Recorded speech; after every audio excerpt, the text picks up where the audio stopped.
Good morning friends. आज हम बात करेंगे फोटोसिंथेसिस के अगले पार्ट के बारे में। जैसा कि हमने पिछले पार्ट में डिस्कस किया था, फोटोसिंथेटिक पिगमेंट्स वो कौन सी रेंज में एब्जॉर्ब करते हैं, कितने टाइप के होते हैं, इनके बारे में, फोटोसिंथेसिस की सिग्निफिकेंस क्या है, इनके बारे में हमने बातें करी थी। तो उसी चीज़ को हम आगे लेके चलते हैं। फोटोसिंथेटिक पिगमेंट्स बेसिकली हमने 3 टाइप के कंसिडर करे थे, जिनमें प्राइमरी था क्लोरोफिल, और कैरोटीनॉइड्स और फाइकोबिलीन्स को हमने एक्सेसरी पिगमेंट्स का स्टेटस दिया था, क्योंकि वो लाइट की उस रेंज को एब्जॉर्ब करके क्लोरोफिल तक पहुंचाते हैं जिसको क्लोरोफिल खुद एब्जॉर्ब नहीं करता, यानी उसको असिस्ट करते हैं। इसलिए उनको हमने एक्सेसरी पिगमेंट्स का नाम दिया।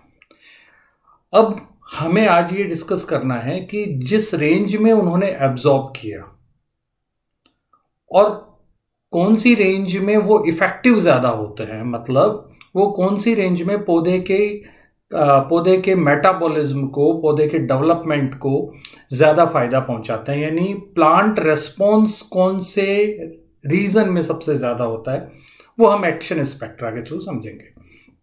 उसके बाद में हम इसी लाइट के जो रीजंस हैं उनको, एक रीजन है कि 2 रीजन है कि ज्यादा रीजन है कि कौन से हद का रीजन है जो पौधे के विकास के लिए या फोटोसिंथेसिस के लिए, सबके लिए जरूरी है। तो उनके लिए हम कुछ 2 इफेक्ट पढ़ेंगे जो साइंटिस्ट ने कंसिडर किए थे, जिनको नाम दिया गया enhancement effect and red drop effect. और फाइनली यहां से कैसे कंक्लूजन निकल के आया कि ऑक्सीजेनिक फोटोसिंथेटिक ऑर्गेनिज्म में 2 फोटोसिस्टम होता है, क्योंकि एनऑक्सीजेनिक में हमने पहले कंसिडर किया हुआ है कि सिर्फ एक ही फोटोसिस्टम होगा, चाहे तो फोटोसिस्टम 1 चाहे तो फोटोसिस्टम 2, लेकिन वो सारा का सारा केस प्रोकैरियोट्स के लिए रेस्ट्रिक्टेड है। यूकैरियोट्स में एक्सक्लूसिवली 2 फोटोसिस्टम होंगे। ये प्रूव कैसे हुआ, या ये ऐसी इंसाइट हमें कहां से मिली, इसके बारे में हम आज 1 by 1 बात करेंगे। So let's have a look. Firstly the action spectrum. Action spectrum बहुत ही सिंपल है। हम इसमें से ये अंदाजा लगा सकते हैं कि जो लाइट का वेवलेंथ है, visible wavelength 400 nanometre to approximately 700 nanometre, क्या ये पूरी की पूरी इस रेंज को बोलते हैं PAR, photosynthetically active region. Okay, तो हमें ये देखना है कि क्या प्लांट सिर्फ लाइट के अगेंस्ट में फोटोसिंथेसिस का ही रेस्पॉन्स देता है, इसके अलावा और कुछ नहीं करता? नहीं, ऐसा नहीं है। There are 2-3 major things which are very very important. Like photosynthesis, there is another term, photomorphogenesis. Morphogenesis means morphology का डेवलपमेंट हो रहा है, यानी पूरे पौधे के विकास के लिए लाइट की जरूरत पड़ेगी। वो कैसे जरूरत पड़ेगी, उसके लिए कौन से टाइप के पिगमेंट्स होंगे, वो हम एक अलग चैप्टर में कंसिडर करेंगे। आपने नाम सुना होगा फाइटोक्रोम्स, क्रिप्टोक्रोम्स, वो वहां काम आता है। इसी तरीके से एक वर्ड आया जिसके लिए अभी रिसेंटली 1-2 साल पहले नोबेल प्राइज मिला था, बायोलॉजिकल रिदम, है ना। जैसे हम लोग आज 2-5 दिन लगातार 10 बजे अगर हम मॉर्निंग में ब्रेकफास्ट करते हैं, उससे पहले भी नहीं करते और उसके बाद में भी नहीं करते, तो 6-7वें दिन हमारी एक आदत ऐसी बन जाएगी कि बॉडी की डिमांड तकरीबन 10 बजे हमें ब्रेकफास्ट की डिमांड करना शुरू हो जाएगा। सो ये जो चीज है, इसको बोलते हैं बायोलॉजिकल क्लॉक सेट हो गई है, यानी बायोलॉजिकल रिदम आ गया है, एक मेटाबॉलिज्म में भी रिदम आ जाता है। उसके लिए क्रिप्टोक्रोम्स की भी हमें जरूरत पड़ सकती है। तो ऐसे कई सारे पिगमेंट्स हैं। So anyway, what I just mean to say that light is not only responsible for the photosynthesis, but also it is responsible for photomorphogenesis, for the development of whole plant directly or indirectly. That means the whole plant life is dependent directly or indirectly on the light. So we need to understand that thing. So many of the actions that can be measured against the light, for example, seed germination, for example, oxygen evolution, for example, flowering, for example, phototactic movements of the plant, etc. etc. यानी अगर movement ज्यादा हो रही है, इसका मतलब light energy को हमने ज्यादा अच्छे से काम में लिया, यानी पौधों ने ज्यादा अच्छे से काम में लिया। तो यही तरीका है। अगर ऑक्सीजन का इवोल्यूशन ज्यादा होता है तो क्या हम कह सकते हैं कि फोटो सिस्टम सेकंड ज्यादा अच्छे से काम कर रहा है? बिल्कुल कह सकते हैं। तो फिर हम ये भी देख सकते हैं कि पौधा कौन सी लाइट दी जा रही है। मोनोक्रोमेटिक लाइट अगर हम दें, यानी सिर्फ ब्लू रीजन की लाइट हमने दिया, तो वो उसको बोलेंगे मोनोक्रोमेटिक। या सिर्फ रेड कलर की लाइट दिया, या येलो दिया, या ग्रीन दिया, तो हम इस तरीके से ये तय कर सकते हैं कि कौन सी लाइट पौधे के डेवलपमेंट के लिए सबसे ज्यादा जरूरी है, या पौधा कौन सी लाइट के अगेंस्ट में सबसे एफिशिएंटली रिस्पॉन्ड करता है। हम उसको क्या नाम देते हैं? Action spectrum. तो एक्शन स्पेक्ट्रम से कुल मिला के हम ये आसानी से समझ सकते हैं कि कौन सी वेवलेंथ की जो लाइट है वो रिलेटिवली इफेक्टिव है प्लांट्स की एक्शन जनरेट करने के लिए, प्लांट को रेस्पॉन्ड करने के लिए। बस इसी को हम एक्शन स्पेक्ट्रम कहते हैं। और आप यहां इस डायग्राम में देख पा रहे हैं अच्छे से कि ये जो रेड कलर की डॉटेड लाइन है ये एब्जॉर्प्शन स्पेक्ट्रम है, यानी क्लोरोफिल बेसिकली इस जोन में, कौन सा जोन, तकरीबन 450 के आसपास एक पीक आ रहा है और दूसरा पीक आ रहा है तकरीबन 650 के आसपास। इस नैनोमीटर की रेंज की लाइट को क्लोरोफिल सबसे ज्यादा एब्जॉर्ब करता है। और आप देखिएगा प्लांट की जो एक्शन है या रेस्पॉन्स है उनका पीक भी इसी के साथ में कॉरेस्पॉन्ड हो रहा है। इसका मतलब यह है कि ब्लू लाइट और red light are more effective for generation of the plant actions और for the plant response. So इसको हमने एक्शन स्पेक्ट्रम नाम दिया। Now second important thing is what is the significance of action spectrum. हम क्यों पढ़ रहे हैं इस एक्शन स्पेक्ट्रम को, हमें हमारी स्टडीज में इसका क्या फायदा मिला है? तो जरा हम देखते हैं। हमने देखा कि अलग अलग टाइप के एक्शंस के लिए अलग अलग पिगमेंट्स रिस्पॉन्सिबल। अब कौन सा पिगमेंट कौन से टाइप के एक्शन के लिए रिस्पॉन्सिबल है, अगर हमें इस चीज को पता लगाना है तो हमें एक्शन स्पेक्ट्रम से मदद मिलती है। हम उसके एब्जॉर्प्शन, कोई भी पिगमेंट, जैसे सपोज कर लीजिए पिगमेंट एक्स ले लिया, पिगमेंट एक्स लेने के बाद में मैंने कोई भी एक एक्शन भी ले लिया और वो एक्शन ले लिया मैंने से फोटोसिंथेसिस। तो फोटोसिंथेसिस कौन सी लाइट में ज्यादा हो रहा है और किस रीजन में ज्यादा हो रहा है? फॉर एग्जाम्पल ब्लू रीजन में ज्यादा हो रहा है। अगर तो एक्स का एब्जॉर्प्शन भी ब्लू रीजन में ज्यादा है तो मैं इसको कोरिलेट कर सकता हूं। सपोज कर लीजिए पिगमेंट वाई है, पिगमेंट वाई जो होगा वो सपोज कर लीजिए एब्जॉर्ब कर रहा है ग्रीन लाइट, हाँ, और प्लांट जो होगा वो फोटोसिंथेसिस ज्यादा शो कर रहा है ब्लू और रेड रीजन में। तो ऑब्वियस सी बात है कि pigment Y can not be correlated और can not be held responsible for the photosynthesis. So इस तरीके से कोरिलेट करके हम ये पता लगा सकते हैं कि कौन सा पिगमेंट किस टाइप के प्लांट एक्शंस के लिए रिस्पॉन्सिबल है, whether it is responsible for photomorphogenesis और फॉर द फोटोसिंथेसिस और फॉर द वर्नलाइजेशन और for many other action, phototactic movements etcetera etcetera. Second important thing जो एक्शन स्पेक्ट्रम की है, एक्शन स्पेक्ट्रम को स्टडी करते करते हमें इस चीज को एनालाइज करने में बड़ी हेल्प मिली है, साइंटिस्ट को एनालाइज करने में बड़ी हेल्प मिली है कि प्लांट में कितने फोटोसिस्टम हैं।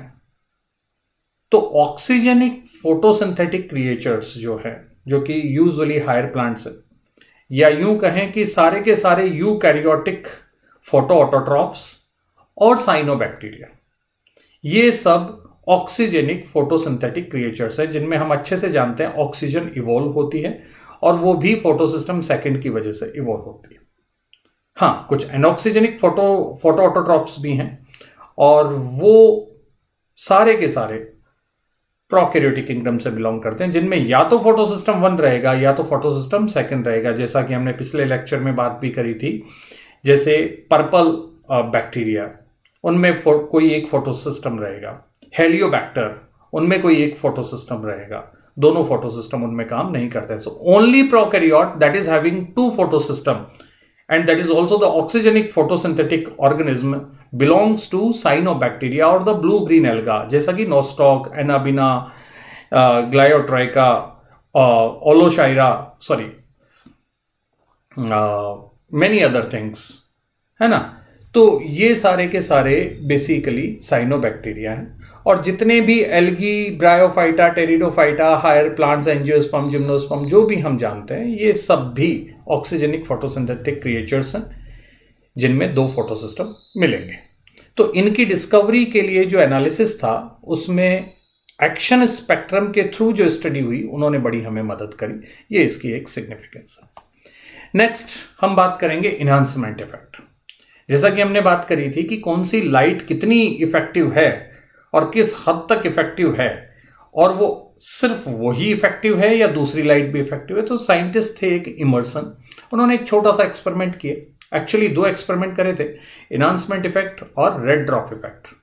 तो जो इन्हांसमेंट इफेक्ट था उसमें उन्होंने ये अच्छे से समझाया कि अगर हम पौधे को फार रेड लाइट देते हैं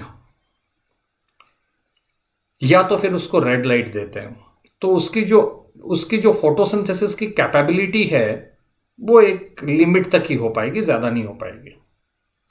लेकिन जब हम उनको दोनों लाइट देते हैं, दोनों लाइट का मतलब हमने 680 और 700 दोनों लाइट को हमने एक साथ दिया, तो पौधे की जो फोटोसिंथेसिस की कैपेसिटी है वो इंडिविजुअली अलग अलग के डबल से भी ज्यादा हो जाएगी।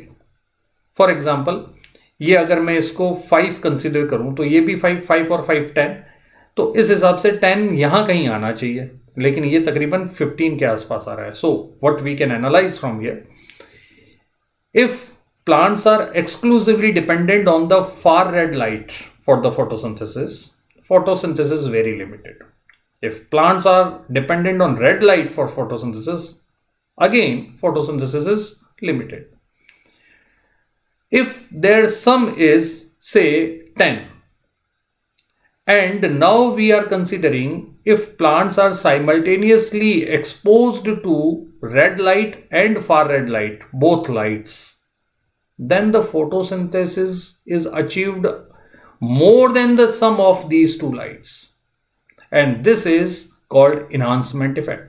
That means what we can conclude, अकेला ये लाइट भी कोई ज्यादा इफेक्टिव नहीं है और अकेली ये लाइट भी कोई ज्यादा इफेक्टिव नहीं है।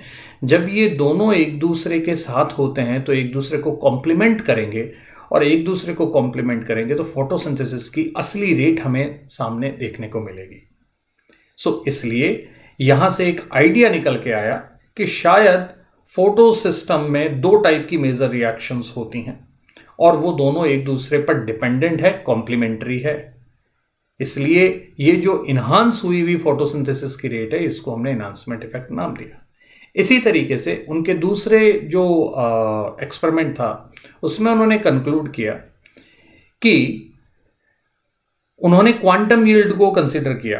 क्वांटम यील्ड माने कि कितने 10 फोटोन अगर पौधे पे गिरे हैं तो 10 में से कितने काम में आ गए फोटोसिंथेटिक प्रोडक्ट बनाने में। For example, photosynthetic product means oxygen, तो ऑक्सीजन के कितने मॉलिक्यूल बनते हैं और 10 में से कितने फोटोन्स को काम में लिया जा रहा है।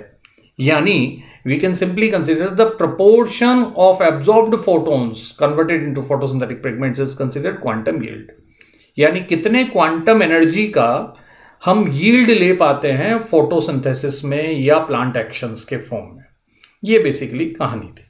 सो रेड ड्रॉप इफेक्ट ये कहता है कि अगर हम सिर्फ फार रेड लाइट क्लोरोफिल को देते हैं तो अचानक फोटोसिंथेसिस में गिरावट आती है। ये देखिए आप क्वांटम यील्ड का ये जो ग्राफ है, ये जैसे ही 700 नैनोमीटर लाइट दिया, ये अचानक 700 के आसपास ये काफी कम हो जाता है। ओके, सो ये जो बेसिक कहानी है इसको क्या कहा जाता है, रेड ड्रॉप इफेक्ट।